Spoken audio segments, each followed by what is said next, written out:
संत जरत्रूद। संत जरत्रूद का जन्म 1256 में हुआ। मात्र 4 साल की उम्र में उनके माता पिता ने उन्हें हेल्फ्ता के एक मठ में दाखिल कराया। कहा जाता है कि उनके माता पिता ने उन्हें एक बाल सन्यासिनी के रूप में ईश्वर के लिए समर्पित कर दिया। 1266 में एक धर्म समाज से जुड़कर धर्म बहन बनने वाली जरत्रूद अपने आध्यात्मिक और बौद्धिक जीवन में बहुत आगे बढ़ी। 1281 में मात्र 25 साल की उम्र में जरत्रूद को पहला ईश्वरीय अनुभव प्राप्त हुआ।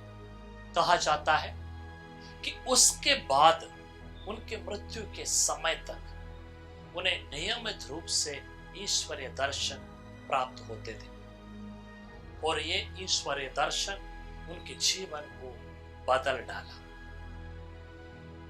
13वीं सदी के सन्यासिनियों में वे नुप्शियल मिस्टिसिज्म को प्रैक्टिस करने वाली अकेली सन्यासिनी मानी जाती थी।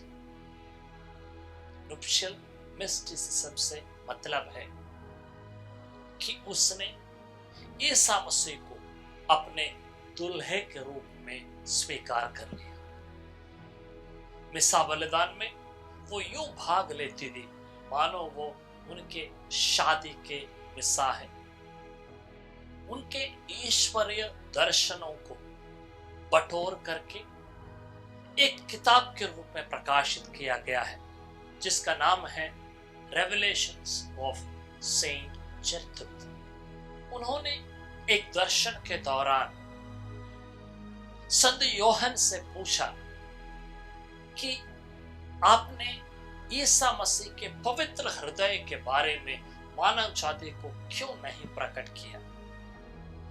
संत योहन ने उन्हें जवाब दिया कि मेरा काम है ईसा मसीह को प्रकट करना, वो मैंने किया।